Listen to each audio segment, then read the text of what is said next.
Eu diria que a história da humanidade sempre foi um mistério. Existem coisas no mundo lá fora que não temos ideia do que é. Animais, pessoas, monstros, tecnologias, coisas que a grande maioria julga impossível. E no vídeo de hoje nós vamos afundar no iceberg dos mistérios mais obscuros da humanidade. Lembrando que esse vídeo é um corte do vídeo original, só que com menos tempo. E ele é feito basicamente pro pessoal que não tem paciência ou não tem tempo pra assistir um vídeo muito longo. E o objetivo desses cortes é garantir que o conteúdo chegue em todo mundo. E dados os avisos, vamos afundar no iceberg de mistérios.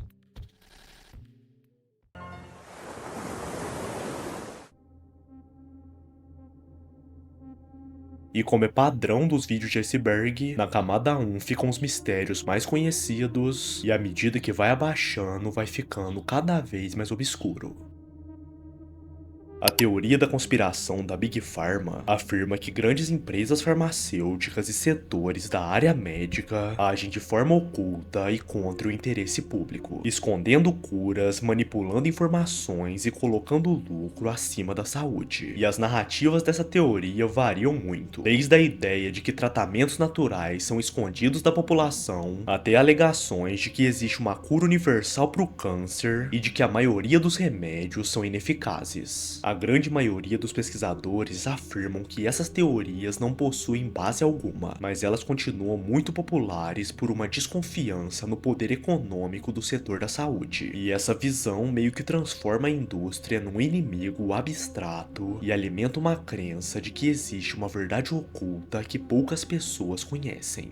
A câmera do Game Boy ficou muito conhecida pelos seus easter eggs estranhos, principalmente pela opção Run, que mostra o mapa da África com a frase Jambo Nintendo e após algumas repetições exibe rostos distorcidos e a pergunta de quem você está fugindo. E esses rostos também surgem em erros, como tentar imprimir sem uma impressora ou tentar acessar a galeria vazia. E na época, muitas crianças acharam esses rostos bem perturbadores. E eles eram mesmo, olha no fundo do vídeo que bagulho macabro, mas a grande parte deles era dos próprios desenvolvedores. Ou seja, no final de tudo, a lenda urbana era só zoeira. A verdadeira identidade da Mona Lisa continua um mistério mesmo depois de 5 séculos. A versão tradicional fala que a Mona Lisa era a pessoa de Lisa Gherardini, a esposa de um famoso comerciante da época, mas vários pesquisadores defendem que ela era Isabela de Aragão, uma princesa ligada ao auge do Renascimento. Posteriormente, alguns estudos com raio-x revelam um esboço oculto que lembraria muito retratos de Isabelle, e outras análises indicaram símbolos da sua família e a roupa da pintura sendo a mesma roupa que ela usou no funeral do seu marido. Além disso, a expressão contida da mulher e o tom meio melancólico reforçam ainda mais essa teoria. Mas também tem outras várias teorias sobre a Mona Lisa. Tem a teoria de que ela era esposa ou a mãe do Da Vinci, que era outra nobre da época, ou que era o próprio Leonardo da Vinci vestido de mulher. Mas até hoje, apesar de muito tempo, nada foi confirmado.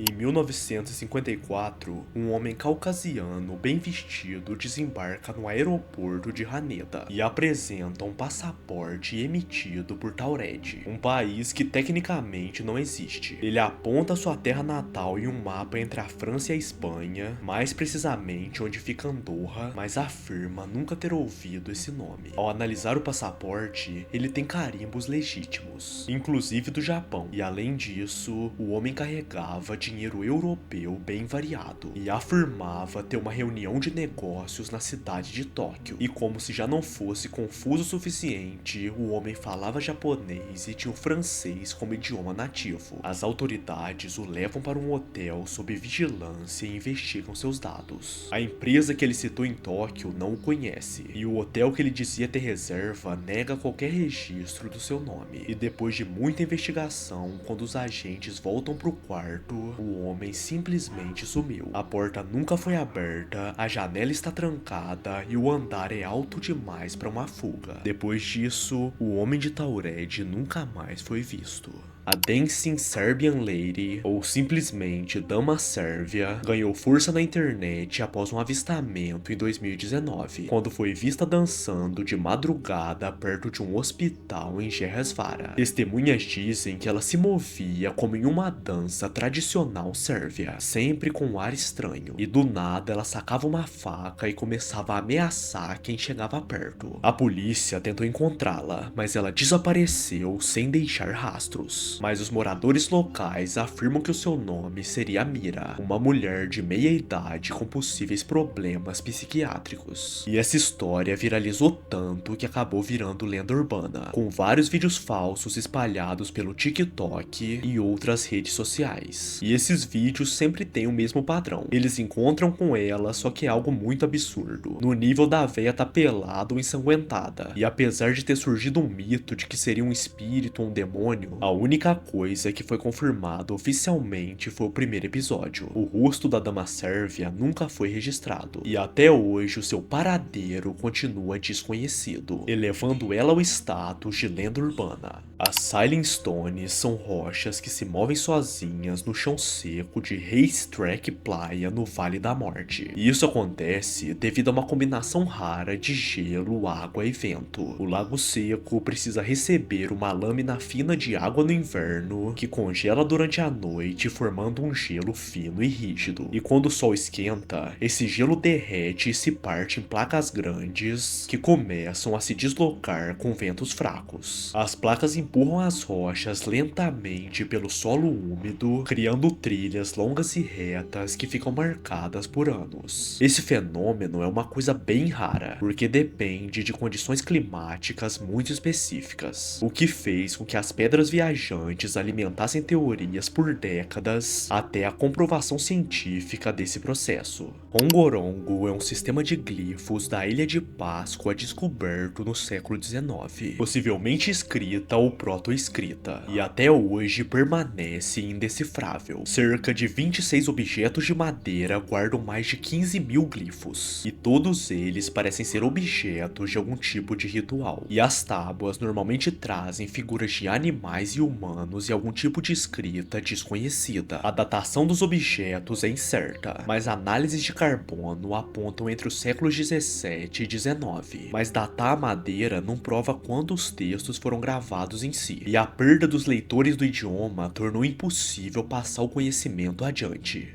A celebridade número 6 virou um caso estranho da internet depois que um usuário do Reddit tentou identificar 8 rostos estampados em uma cortina. 7 deles eram figuras conhecidas dos anos 2000, mas o sexto rosto virou um enigma que movimentou busca por fornecedores de tecidos, milhares de fotos antigas, tentativas de reconhecimento e discussões sobre se a imagem podia ser falsa. E a solução só apareceu em 2024 quando usuários encontraram uma versão colorida da estampa e usaram nela ferramentas de reconhecimento facial. E o rosto era de uma modelo espanhola chamada Letícia Sardá, que foi fotografada em 2006 por Leandré Escorcel. E posteriormente a própria modelo confirmou tudo com uma foto, chegando finalmente ao fim um dos maiores e mais longos mistérios da internet. Robert Johnson foi uma das figuras mais marcantes do blues do Mississippi, lembrado por sua voz intensa e habilidade no violão, e o seu jeito de fazer música influenciou muitos músicos famosos, como Muddy Waters, Eric Clapton e até o Led Zeppelin, mas a sua vida virou alvo de mistério porque ele deixou apenas 29 músicas gravadas, que foram espalhadas em sessões rápidas entre 1936 e 1937. Além disso, nada se sabe sobre seu passado, nem mesmo a sua data de nascimento, e a sua morte alimentou ainda mais o mito. Ele passou mal depois de beber uísque adulterado durante um show, piorou rapidamente por causa de uma úlcera e morreu dias depois sem atendimento médico. Com o tempo, surgiram outras versões sobre a sua morte: envenenamento, assassinato ou até alguma doença prévia, mas com toda certeza a teoria mais famosa da sua morte é a do pacto demoníaco. demoníaco e afirmava que ele encontrou com o diabo numa encruzilhada e vendeu sua alma em troca de ser o maior músico de blues de todos os tempos. E esse pacto, em tese, teria sido reforçado por vários trechos de suas músicas, principalmente na música Me and the Devil Blues. All Tomorrows é um projeto de ficção científica criado por C.M. Cozeman que descreve milhões de anos de evolução da humanidade após manipulações genéticas feitas por uma raça alienígena chamada Ku. A história acompanha a Terra sendo colonizada, os humanos sendo espalhados pelo espaço e sendo transformados em formas perturbadoras, como criaturas escavadoras, seres minúsculos usados como animais de estimação, predadores deformados e civilizações reconstruídas depois de eras de sofrimento. Alan é o protagonista da websérie Alan Tutorial, e ele parece ser um jovem obcecado por criar vídeos tutoriais que nunca fazem sentido. Ele aparece ansioso, isolado e com dificuldades cognitivas, vivendo preso em um pequeno apartamento e mostrando um apego estranho a objetos, como por exemplo a sua cadeira azul. Os seus vídeos registram comportamentos perigosos, como destruir o próprio quarto, arruinar objetos do seu irmão, invadir locais e até aparecer com sangue nas mãos, o que gerou teorias sobre violência e possíveis extermínios de sua parte. Mas a trama do canal muda completamente quando ele é sequestrado por pessoas desconhecidas e forçam ele a gravar vídeos para lucrar, o mantendo em um ambiente sujo e deteriorado, até sua eventual fuga ao abrir um buraco na parede. E depois disso ele some da internet e o seu destino permanece sem respostas.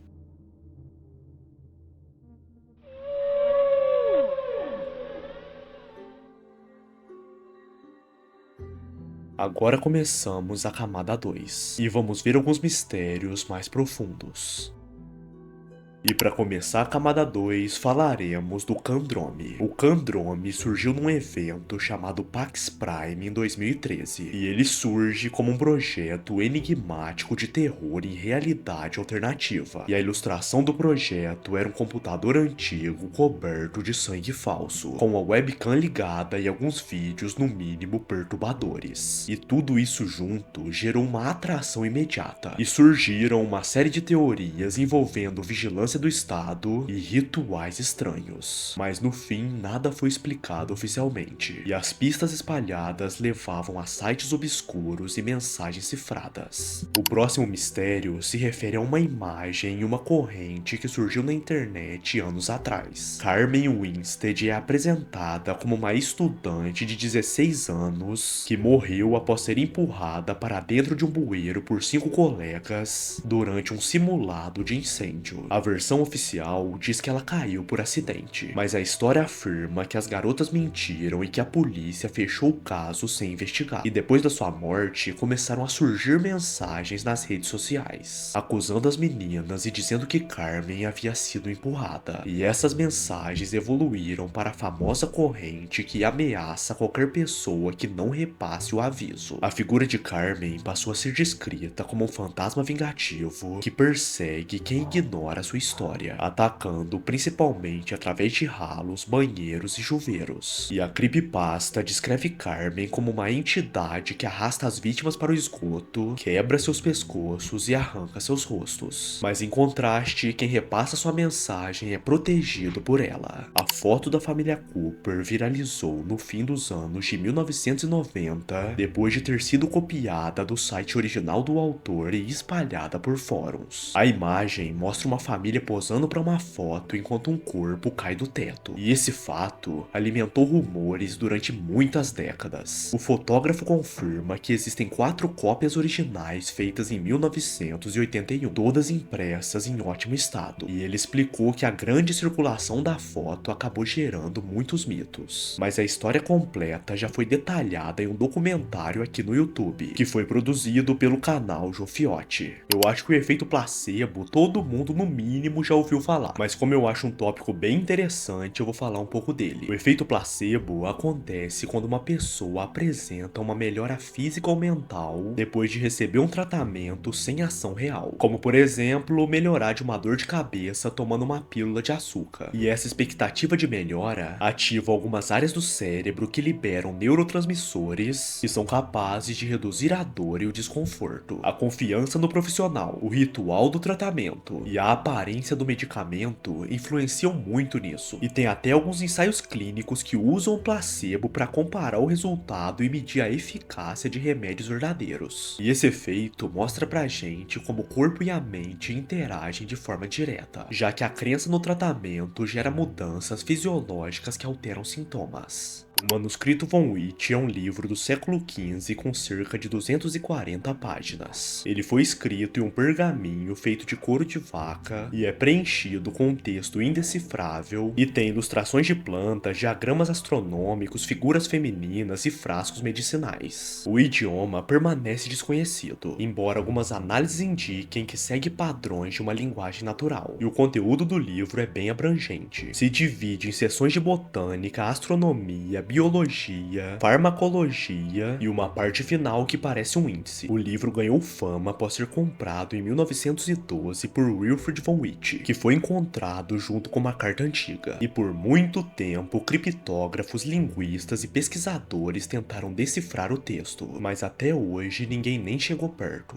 O mangusto falante, conhecido como Geth, virou manchete na década de 1930, quando a família Irving da Ilha Man afirmou conviver com uma criatura que falava, comia coelhos e cantava canções infantis. Eles diziam ouvir a criatura pelas paredes da casa, mas ninguém nunca conseguiu vê-lo. E por conta disso, vários investigadores famosos foram ao local. A história cresceu muito na mídia e gerou debates sobre o sobrenatural. E mesmo não tendo uma explicação oficial, a mais aceita fala que foi uma fraude e que foram usadas técnicas de ventriloquismo. A escada de Loreto fica na Capela de Loreto, em Santa Fé, e ficou muito famosa pela sua construção em comum. Ela tem cerca de 6 metros de altura, 33 degraus e 2 voltas completas, feitas apenas com encaixes de madeira. E o que significa isso? Significa que ela não usa pregos e não tem o tradicional pilar central que sustenta escadas em caracol, o que gerou a ideia de que a escada desafia regras básicas de engenharia. A história conta que após a morte do arquiteto da capela, as irmãs rezaram por 9 dias pedindo ajuda para construir uma escada naquele espaço apertado. E no último dia, um homem desconhecido apareceu, trabalhou sozinho, construiu a escada e foi embora sem se identificar ou cobrar. E isso alimentou a lenda de que quem construiu a escada seria São José. A madeira usada não coincide com as espécies locais e a estabilidade da escada continua sendo o centro de todo o mistério. E tudo isso transformou o local em uma atração turística popular.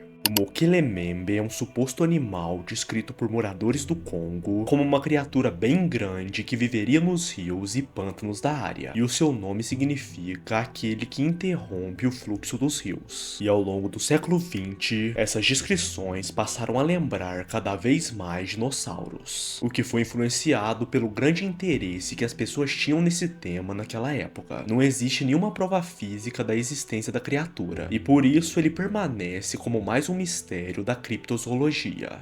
A sombra deslocada de Luigi no jogo Luigi's Mansion virou um dos mistérios mais famosos no mundo dos jogos. Em cenas específicas, como na sala do telefone quando um relâmpago ilumina o ambiente, a sombra dele apareceria no alto da parede, dando a impressão de que Luigi estaria pendurado, naquela mesma posição de, digamos, autossufocamento. E o comportamento surge sempre que a câmera se aproxima demais do personagem. E isso acontece porque o motor de iluminação usa a posição da câmera como um tipo de referência para a fonte de luz. E quando esse ângulo fica abaixo, a sombra se projeta para cima de uma forma horizontal. Mas já na versão do 3DS o problema foi resolvido. Mas mesmo com essa resolução, o glitch alimentou teorias de que Luigi estaria morto o tempo todo e o jogo se passaria no seu pós-morte.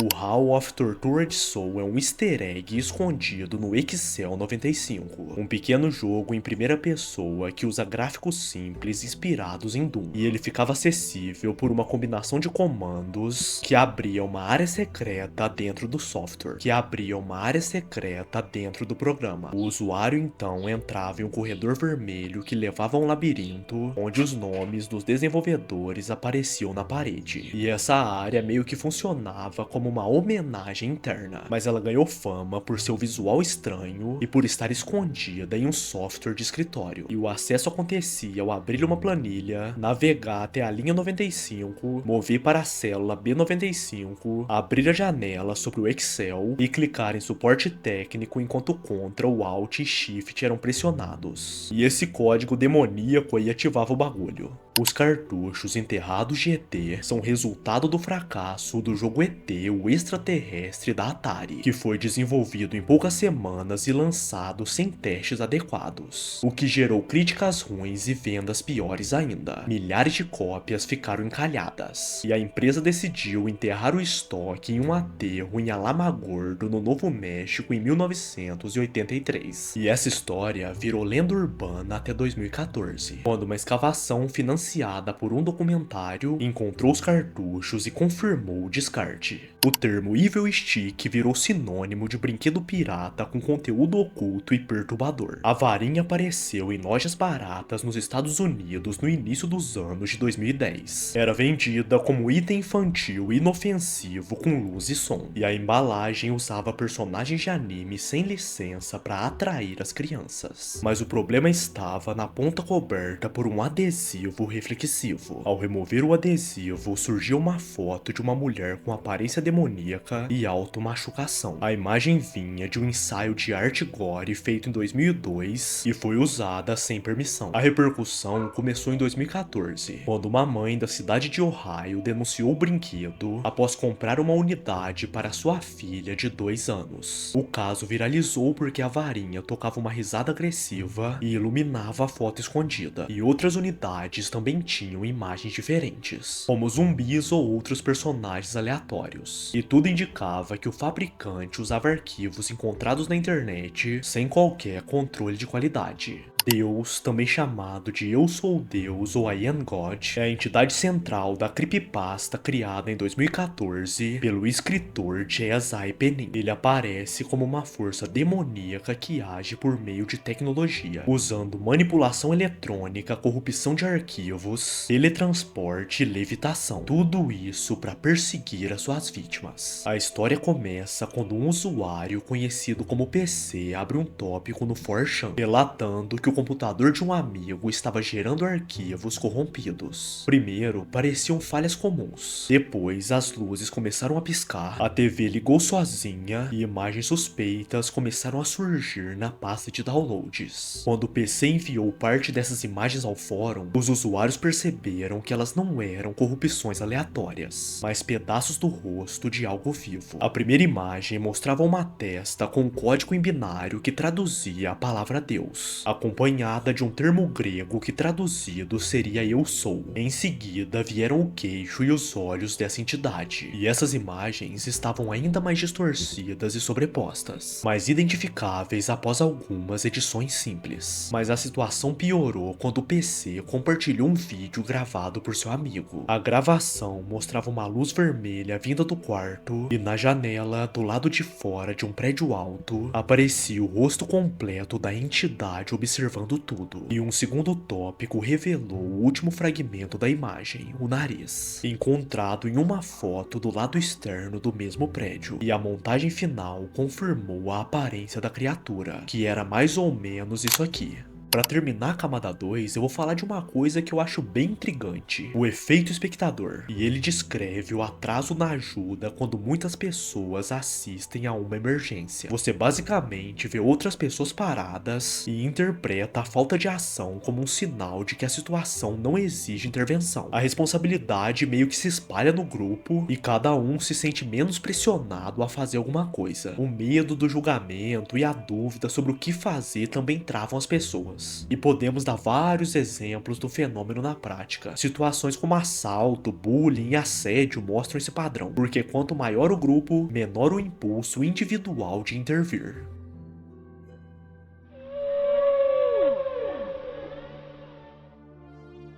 A camada 3 guarda ainda mais mistérios. Vamos afundar. Quenópsia é a sensação estranha de estar em um lugar normalmente cheio de pessoas e encontrá-lo vazio e silencioso. Você percebe isso em escolas fechadas, corredores de hospitais durante a noite ou shoppings vazios. É quando o ambiente parece desolado ou deslocado da realidade. E esse termo foi criado por John Conning no projeto Dicionário das Tristezas Obscuras, para nomear esse sentimento que não tinha uma definição clara. Um sinal de rádio anômalo captado em 1977, vindo próximo à constelação de Sagitário, chamou a atenção de pesquisadores por sua intensidade e comportamento incomuns. O registro durou 72 segundos, tempo exato em que o telescópio Big Ar conseguia observar um ponto no céu. A assinatura 6EQUJ5 representa o aumento gradual e o pico da intensidade, que ficou 30 desvios acima do ruído de fundo, e isso indica um evento forte e consistente com o que seria esperado de uma fonte extraterrestre contínua, mas até hoje a origem do sinal permanece não confirmada.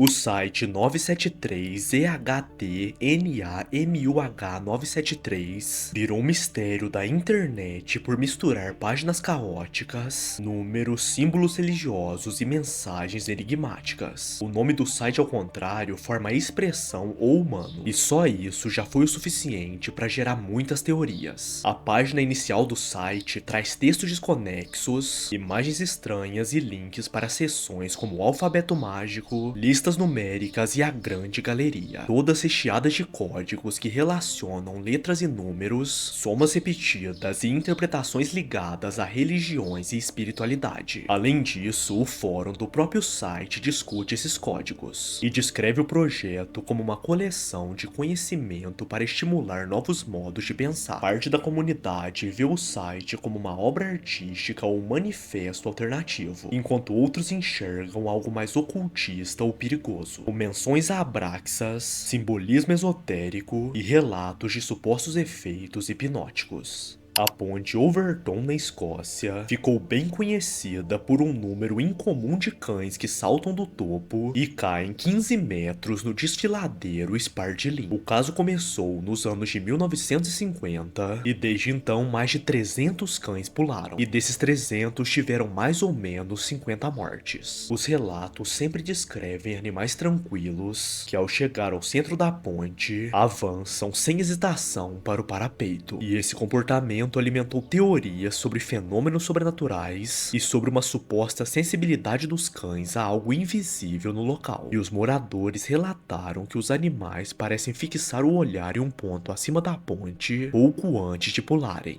William Afton Burning Hell é um trecho do projeto FNAF VHS criado por Skimpus McGrimpus. O vídeo, que foi lançado em 2020, mostra o vilão William Afton queimando e gritando no inferno. E é basicamente uma cena de analog horror. Eu acho difícil, mas se você nunca viu, esse aqui é o vídeo. A imagem usada no trecho nasceu de uma montagem feita pelo próprio criador, que partiu de uma foto real do político americano Thomas DeLay. O estilo VHS, a estética desgastada e, é claro, o clima de punição eterna transformaram esse momento em um dos mais marcantes da fandom de FNAF.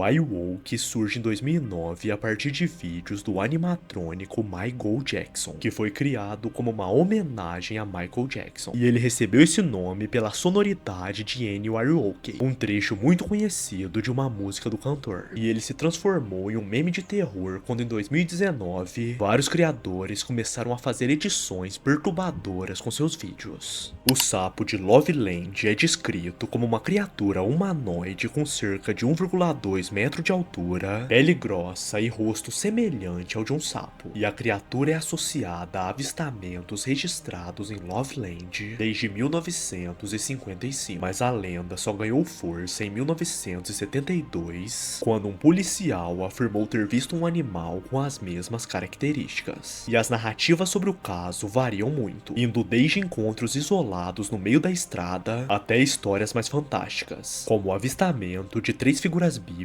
sobre uma ponte mal iluminada, onde uma delas segurava uma varinha que soltava faíscas. O Homem de Marie é um geoglifo gigantesco criado entre maio e junho de 1998 em Finn Spring, na Austrália Meridional, e representava um homem indígena segurando um bumerangue ou bastão. A figura mede aproximadamente 2,7 km de altura e 28 km de perímetro, mas o maior mistério é como uma obra dessa escala foi construída sem nenhuma testemunha. A gárgula de Frank Shaw surgiu de um relato feito em 1986 por um arquivista da NASA que afirmou ter visto durante a noite uma criatura humanoide grande e alada, e a criatura estava empoleirada em um prédio do Centro Espacial Johnson. A figura lembrava uma gárgula, com asas semelhantes às de um morcego e postura predatória, algo que deixou Shaw em choque e o fez fugir para o carro, enquanto a criatura abria as asas com um estalo e levantava voo. Dias depois, seu supervisor revelou que outros funcionários já tinham visto algo parecido, e que até existia um arquivo interno sobre o caso, que foi criado após 2 cães da base terem sido encontrados mortos e sem sangue, no mesmo local dos avistamentos. As faces de Belmez ficaram conhecidas em 1971, quando moradores de uma casa na cidade espanhola de Belmez afirmaram que rostos começaram a surgir no cimento do piso e desaparecer sem padrão. Os parapsicólogos trataram o caso como um dos fenômenos paranormais mais documentados do século XX, enquanto céticos analisaram o concreto e defenderam que os rostos eram resultados de fraude ou algum tipo de manipulação pelos moradores da casa. A dona da casa tentou limpar as imagens sem sucesso, e ela até tentou escavar o solo, mas novos rostos surgiam em outros cômodos, algo que manteve o caso ativo até sua morte em 2004, quando mais figuras continuaram a aparecer e reforçaram a fama do local como um dos mistérios mais persistentes da Espanha. Agora, sem enrolação, vamos meiar o iceberg e adentrar na camada 4. O vídeo Look at the Claw, a Child Therapy, ou no bom PTBR, Olhe para o Palhaço, uma terapia para crianças, foi lançado em 7 de março de 2015 por Ronald Yoder, que afirmou tê-lo criado para ajudar o filho e outras crianças a lidar com o medo de palhaços. O vídeo apresenta uma introdução explicando essa intenção e em seguida exibe uma sequência de slides que começam com imagens comuns e aos poucos vão ficando perturbadoras. E obviamente todas elas têm a ver com palhaço. Uma das cenas mostra um palhaço segurando um menino e por um instante surge a frase nunca encontrado. E o vídeo termina de uma forma completamente bizarra com a aparição de John Wayne Gacy, que era um assassino em série que atuava vestido de palhaço. O Ogopogo é descrito como uma criatura serpentina do lago Okanagan, no Canadá, e ela é ligada ao folclore das primeiras nações. As tradições antigas chamavam esse ser de Naitaka, e ele era visto como o espírito da água que exigia sacrifícios para permitir a travessia do lago. Alguns relatos antigos falavam que a criatura atacava canoas e causava tempestades com a sua cauda, mas com o passar do tempo, o Ogopogo passou a ser retratado como um monstro de até 15 metros, com pele escura e ondulações marcadas, muito semelhante ao conhecido monstro do Lago Ness. O efeito nocebo ocorre quando a expectativa de danos provoca sintomas reais, como dor, náuseas e fadiga, mesmo que não tenha uma causa fisiológica direta. E ele surge basicamente por expectativas negativas, condicionamento a experiências ruins ou níveis altos de ansiedade, o que faz o corpo reagir como se o tratamento fosse prejudicial. E isso aparece em consultas médicas, ensaios clínicos, notícias sobre medicamentos e relatos pessoais, onde informações negativas influenciam a percepção de risco. Resumindo, é basicamente um efeito placebo ao contrário. Machine Elves são entidades alucinatórias, e elas foram descritas pela primeira vez por Terence McKenna durante o uso de DMT. São apresentadas como seres geométricos e tecnológicos que se comunicam de forma rápida e telepática, e McKenna afirmou que essas figuras surgem durante experiências intensas induzidas pela substância, e elas permitem uma interação direta, mas não existe nenhuma comprovação científica que essas criaturas existam de fato, e os pesquisadores acreditam que é só um efeito colateral do uso do psicoativo. A hipótese do tempo fantasma propõe que quase 300 anos da Alta Idade Média, entre 614 e 911, foram inventados por uma conspiração envolvendo Otão II, o Papa Silvestre II e possivelmente Constantino VII. A proposta afirma que esses líderes teriam manipulado calendários e documentos para colocar seu próprio período de existência próximo ao ano 1000. Além disso, a teoria sugere que eles forjaram personagens, como Carlos Magno e todo o período carolíngno. E a ideia surgiu em 1991 com o historiador alemão Heribert Lick e foi amplamente divulgada na mídia alemã, mas a comunidade acadêmica como um todo rejeitou a hipótese, porque existem registros, documentos independentes e cronologias de outras regiões que cobrem esse tempo. A máquina misteriosa de refrigerante Capitol Hill virou uma pequena lenda urbana na cidade de Seattle. Ela era uma máquina antiga dos anos 70 instalada em frente a uma loja chamada Broadway Locksmith. Os botões dela apenas ofereciam opções de mistério, e cada escolha soltava latas de sabores estranhos ou descontinuados. Ninguém sabia quem fazia a reposição dos refrigerantes, e os funcionários da loja garantiam que não tinham qualquer envolvimento com aquilo. A Mancha Negra surgiu em Caracas em 1986, como uma faixa de 50 metros de uma substância escura e pegajosa, que aparecia na rodovia que liga a cidade ao aeroporto. A mancha cresceu muito rápido, atingindo até 13 quilômetros, mas esse tamanho variava bastante conforme o clima, e os motoristas descreviam a pista como escorregadia como gelo, o que gerou acidentes constantes e milhares de mortes atribuídas ao fenômeno. O governo do estado investiu milhões na tentativa de entender a substância. Foram feitos testes com jatos d'água, detergentes, emulsões de asfalto, recampeamento e até toneladas de calcário pulverizado, mas nada eliminou o problema. A substância sempre retornava, às vezes meses depois das tentativas de limpeza. E apesar de ter desaparecido completamente, a composição exata da substância nunca foi confirmada. A teoria da extinção dos criptídeos sugere que alguns animais vistos em relatos antigos eram espécies reais e pouco numerosas, e viviam em regiões isoladas com pouca presença humana, e por isso desapareceram antes de serem documentadas pela ciência. Defensores da teoria apontam que esses animais teriam enfrentado perda de habitat, poluição, mudanças climáticas e caça, e isso teria afetado essas espécies de forma incrivelmente rápida. E a teoria usa paralelos com extinções recentes, como o lobo da Tasmânia e o peixe-boi caribenho, que sumiram de vez após um longo declínio. E nessa visão, criaturas como o mapinguari, o pé grande ou o monstro do Lago Ness seriam populações em seus estágios finais de sobrevivência, vistas poucas vezes antes do desaparecimento total. E para terminar essa camada, temos o caso bizarro de Edward Murdoch. Edward Murdoch seria um herdeiro inglês do século XIX que, segundo a lenda, nasceu com um segundo rosto na nuca, um rosto sem fala ou alimentação, mas com olhos expressivos que observavam tudo e lágrimas próprias. Relatos afirmam que esse rosto sussurrava frases perturbadoras durante a noite, o que levou Edward a implorar por uma cirurgia para removê-lo, pedido que foi negado várias vezes pelo risco de morte. Aos 23 anos, Edward praticou o autoextermínio, deixando instruções para que o segundo rosto fosse destruído antes do enterro, pois ele tinha medo de que continuasse sendo assombrado após a morte. E esse foi o vídeo de hoje, meus amigos. Espero que vocês tenham gostado. Nesse vídeo, passamos pelas camadas 1, 2, 3 e 4. E no vídeo de amanhã, passaremos pelas últimas 4. Então, se você gostou até aqui, deixa o seu like, seu comentário, inscrição no canal e hype no vídeo. E se possível, considere fazer uma doação pro canal no LivePix no comentário fixado. Mas é isso. Um abraço do seu Mano Sandman e até amanhã.